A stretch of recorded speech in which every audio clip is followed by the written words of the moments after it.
तीन बहनों की लालची भाभी। करिश्मा, रेशमा और मनीषा तीन बहनें हैं। उनका एक भाई भी है, मयंक।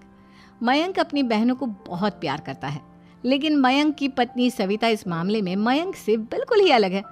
वो अपनी ननदों का जितना बुरा कर सकती है उतना बुरा करती ही रहती है और अपनी ननदों पर हुक्म भी चलाती है।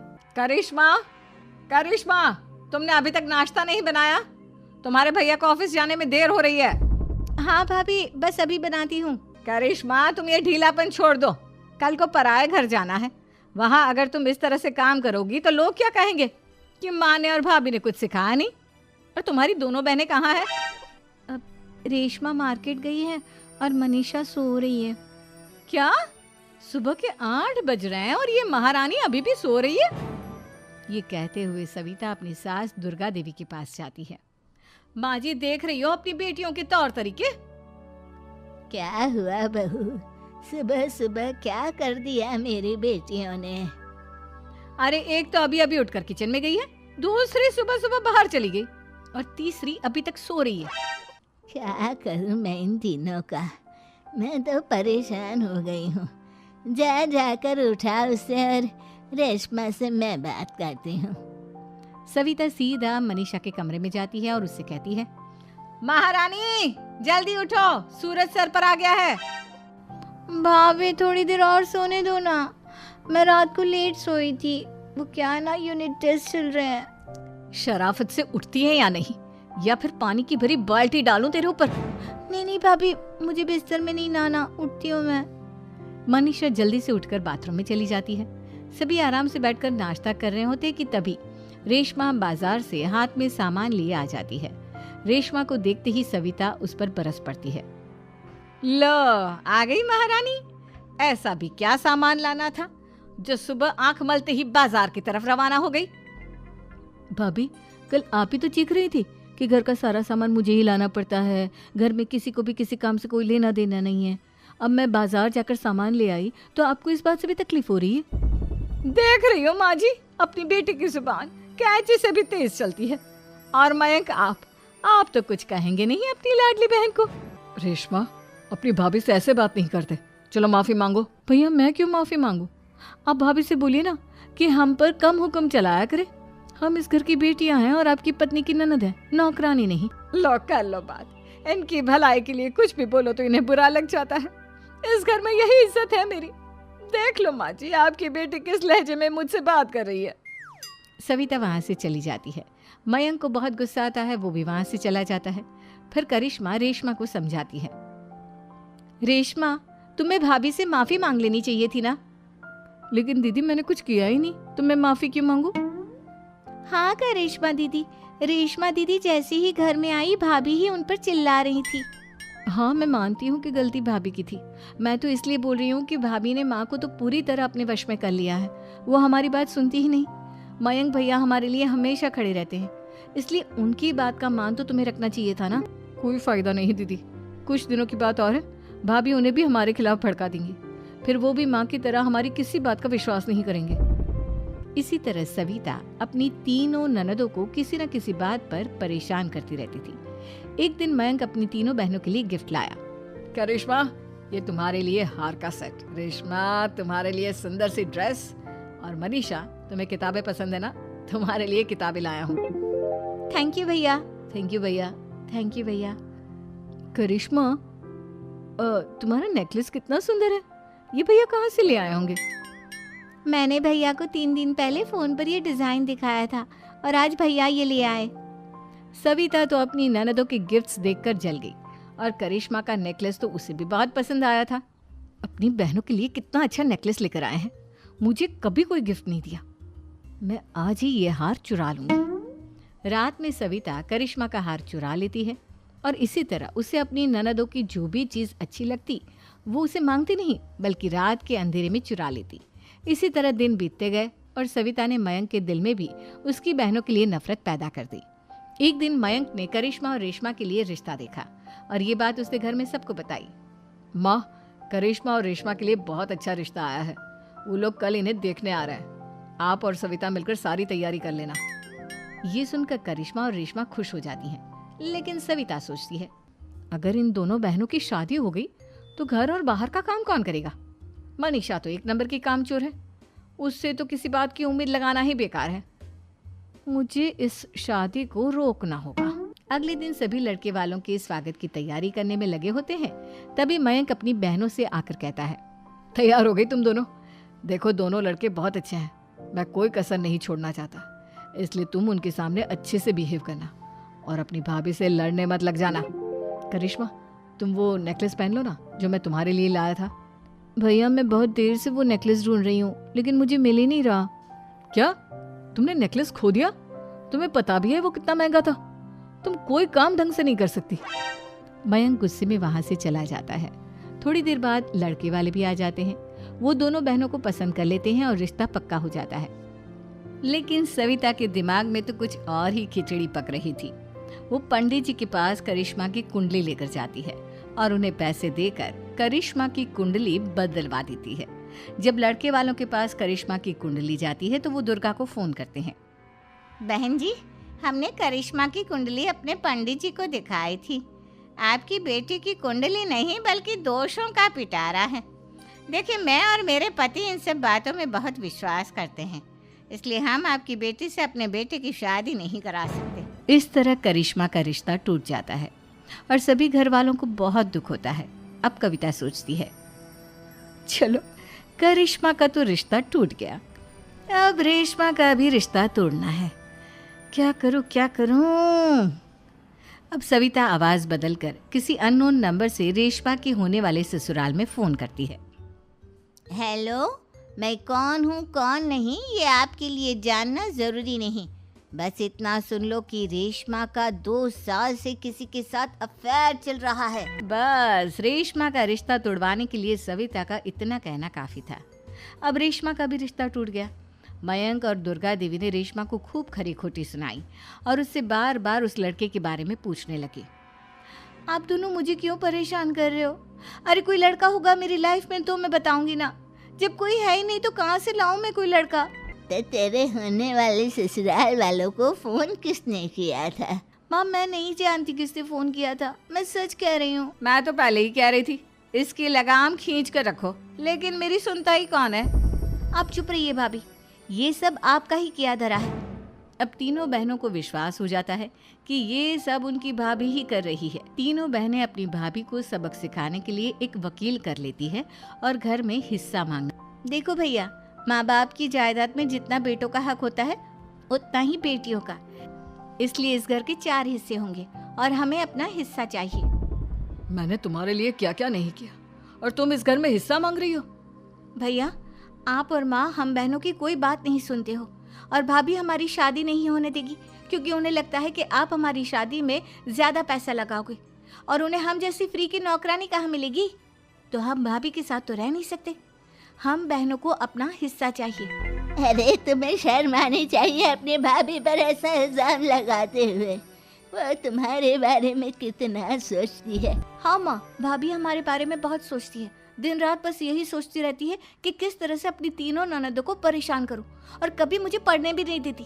दोनों बहनों का रिश्ता भी तो इन्होंने ही तोड़वाया है और रात में हमारे कमरे में आकर हमारी चीजें भी चुराती हैं। इसी तरह सविता की तीनों ननदें अपनी बात पर अड़ी रही।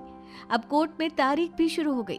जब सविता को लगा कि उसकी तीनों ननद इतनी आसानी से नहीं मानने वाली, तो उसने अपने पति और सास को सारी सच्चाई बता दी और अपनी तीनों ननद से माफी मांगी।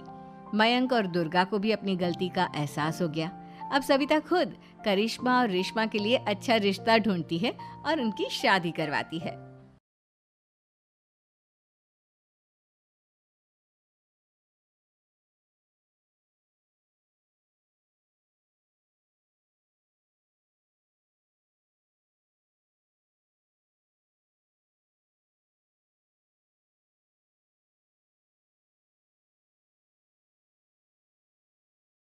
फाइव जी बहू। सुमित्रा जी का बेटा था अमित और बहू का नाम था अमृता। सुमित्रा जी की बहू की बातें सुनकर ऐसा लगता था कि जैसे वो बहुत इंटेलिजेंट है, क्योंकि उससे कभी भी कोई भी सवाल पूछो फट से जवाब दे देती थी। अरे भाई, उसके जवाब से तो गूगल भी पीछे रह जाता था। और इसलिए कम से कम सुमित्रा जी के घर में तो किसी को भी गूगल की जरूरत ही नहीं पड़ती थी। जब भी घर में कोई बात चलती, कोई कुछ भी कहता, तो अमृता फट से कह देती, ये तो मेरे साथ भी हुआ था, मुझे इसके बारे में सब मालूम है।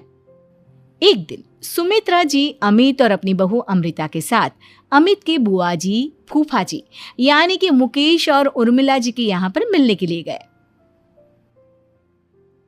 अरे बहुत अच्छा किया अमित बेटा, इतने दिनों के बाद आए हो तुम।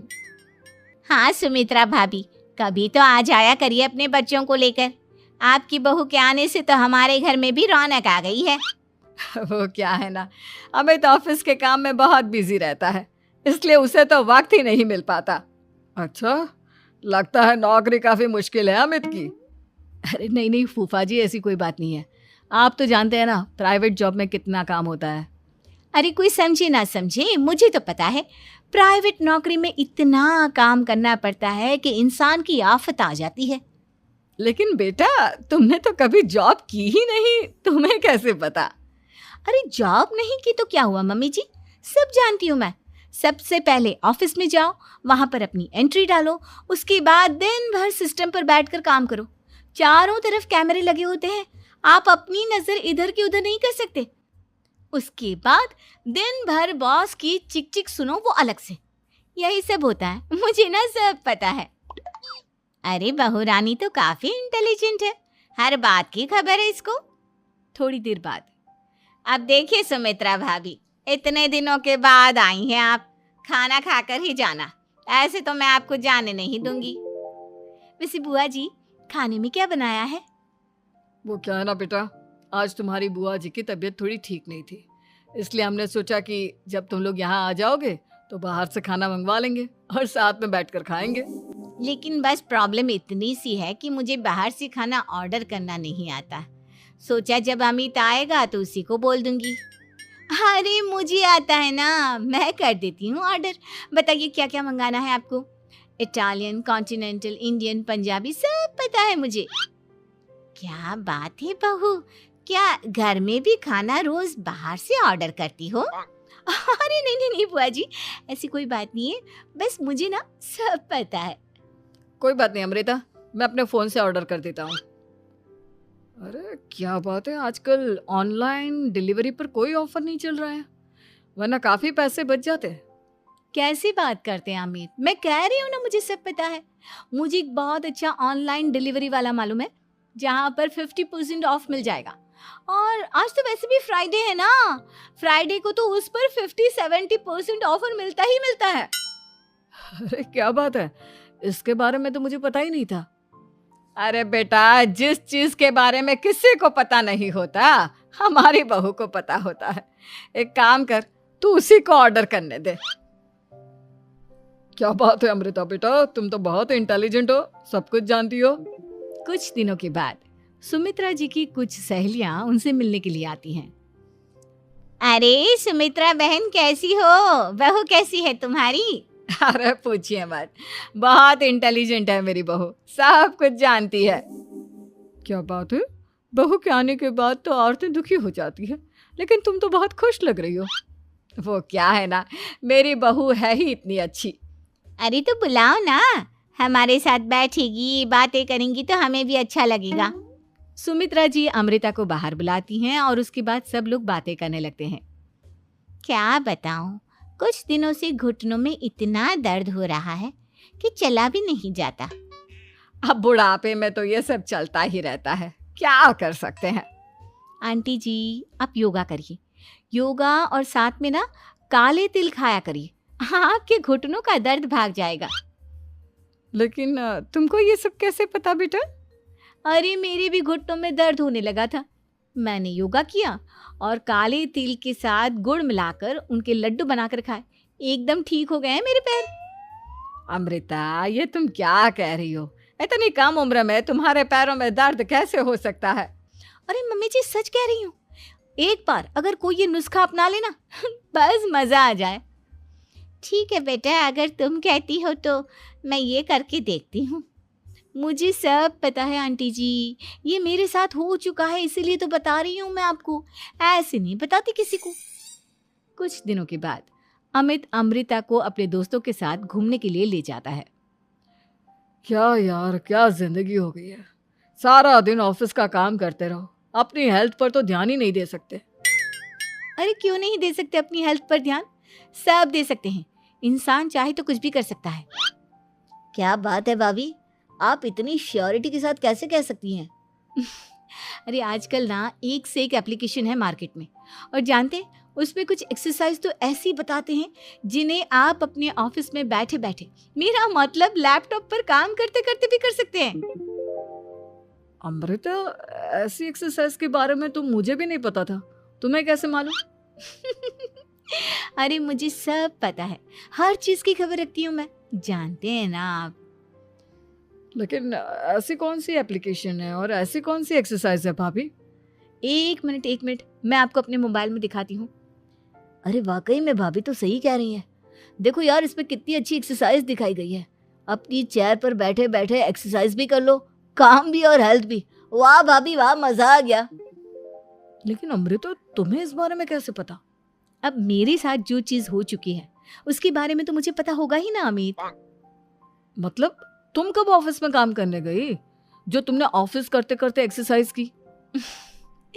मैं जो किचन में काम करती हूँ अमित, घर के काम, वो किसी ऑफिस के काम से काम है क्या? बस मैं भी वो सब करते करते इनमें से कुछ एक्सरसाइज ट्राई कर लेती हूँ, इसीलिए मुझे सब पता है। सही है यार, तुम तो बहुत इंटेलिजेंट हो। कुछ दिनों के बाद, ये क्या है? एक दोस्त ने मेरे साथ एक मजाक किया है, लेकिन समझ में ही नहीं आ रहा। अरे बेटा, तो अमृता से पूछ लेना, उसके पास कोई ना कोई जवाब जरूर होगा। ठीक कहती है मम्मी जी, मैं सब जानती हूँ। लेकिन अमृता, ये थोड़ा मुश्किल है, सोच लो। मेरे लिए कुछ भी मुश्किल नहीं, दुनिया की कोई भी पहेली हो मैं चुटकी में सॉल्व कर लेती हूँ। अच्छा ठीक है, देखो मेरे दोस्त ने मुझे एक खाली पेपर दिया है और कहा है कि इस पर उसने मेरे लिए कुछ मैसेज लिखा है। अब एक बात बताओ यार, खाली पेपर पर, आई मीन जिस पर कुछ भी नहीं लिखा हुआ, उसे मैं कैसे पढ़कर बताऊं? अरे बस इतनी सी बात, इसे तो मैं चुटकियों में सॉल्व कर दूंगी अमित। लेकिन कैसे बहू? इस पेपर पर तो वाकई में कुछ नहीं लिखा हुआ, एकदम खाली पेपर है, कैसे, क्या पढ़ोगी तुम? अमित, एक छोटा सा काम करो, जल्दी से एक मोमबत्ती लेकर आओ। अरे बहू, पेपर में आग लगाने का इरादा है क्या? नहीं मम्मी जी, इस पेपर पर अमित के दोस्त का लिखा हुआ मैसेज पढ़ने का इरादा है। अमित कैंडल लेकर आता है। अब ना बस इस पेपर को धीरे धीरे कैंडल के ऊपर घुमाते रहो, देखना 2 ही मिनट में मैसेज आपकी आंखों के सामने होगा। अच्छा ठीक है, मैं ऐसा करके देखता हूँ। 2 मिनट के बाद, अरे वाकई में इस पर तो अक्षर बनने लगे, लेकिन ये हुआ कैसे? और अमृता, तुम्हें कैसे पता? बहुत सिंपल है मम्मी जी, अमित के दोस्त ने नींबू के रस से मैसेज लिखकर उसे सुखा दिया। आप अगर मैसेज पढ़ना हो ना तो पेपर को आग के सामने ले जाओ और लेटर्स अपने आप उभर कर आ जाते हैं। वाह बहू, लेकिन तुम ये सब कैसे जानती हो? अरे मम्मी जी, जब मैं छोटी थी ना तो अपनी सहेलियों के साथ ऐसे ही गेम खेला करती थी। ये तो मेरे साथ कितनी बार हो चुका है, मुझे सब पता है। थैंक यू यार अमृता, तुम्हारी वजह से हमें कुछ भी सोचने की जरूरत ही नहीं पड़ती, तुम सब कुछ बता देती हो। कुछ दिनों के बाद सुमित्रा जी को अमृता के प्रेग्नेंट होने की खुशखबरी मिलती है और सुमित्रा जी अमृता को डॉक्टर के यहाँ लेकर जाती है। देखिए सुमित्रा जी, आपकी बहू की तबीयत बिल्कुल ठीक है, किसी भी तरह की चिंता करने की कोई जरूरत नहीं है, लेकिन हाँ, उनको आयरन वाली डाइट खाने की बहुत जरूरत है। ठीक है डॉक्टर साहब, आप बता दीजिए मैं अपनी बहू को क्या क्या खिलाऊं ताकि उसकी तबीयत ठीक रहे और आने वाले बच्चे की भी। अरे मम्मी जी, इसमें डॉक्टर से पूछने की क्या जरूरत है, किशमिश है, अनार है, पालक है, ये सब खाना चाहिए, आयरन का लेवल बिल्कुल बराबर रहता है। अरे वाह, आपकी बहू तो सब कुछ पहले से ही जानती है। ये तो बहुत अच्छी बात है। देखो, आयरन के साथ तुम्हें कैल्शियम भी खाना होगा, जानती हूँ मैं। अगर आयरन की खाली सप्लीमेंट लेते हैं और कैल्शियम नहीं लेते तो बॉडी उसे अच्छे से एब्जॉर्ब नहीं कर पाती, सब पता है मुझे। बहू, ये भी मालूम है? हाँ मम्मी जी, आप तो जानती है ना, मुझे सब पता है।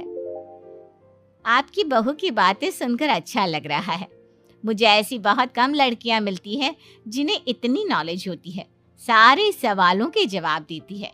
और हमारे इंडिया में तो वैसे भी हालात बहुत खराब है। बिल्कुल ठीक कह रहे हैं आप डॉक्टर साहब, लेकिन मैं उन लड़कियों की तरह नहीं हूँ। बहुत ख्याल रखती हूँ मैं हर चीज़ का। और जानती हैं आप, हमारे घर में तो किसी को किसी चीज़ के बारे में गूगल करने की ज़रूरत ही नहीं पड़ती। बिल्कुल ठीक कह रही है अमृता। अरे कुछ भी पूछ लो, इसे सब पता होता है। अरे वाह, तुम तो बड़ी कमाल की लड़की हो।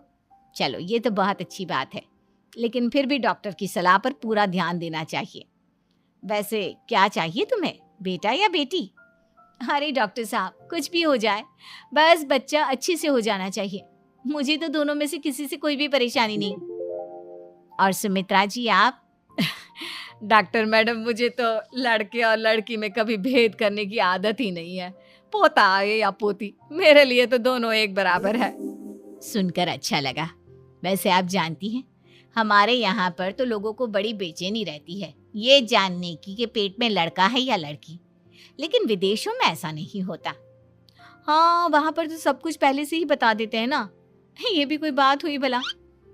लेकिन तुम्हें कैसे पता कि वहां पर सब कुछ पहले ही बता देते हैं? अच्छा, हाँ, तुम तो सब कुछ पहले से ही जानती हो ना। तुम्हारे साथ तो सब कुछ पहले से ही हो चुका होता है। नहीं मम्मी जी, ये तो मेरे साथ पहली बार हो रहा है, इसलिए मैं ये डायलॉग नहीं बोल सकती। अमृता की बात सुनकर सुमित्रा और डॉक्टर दोनों हंसने लगते हैं।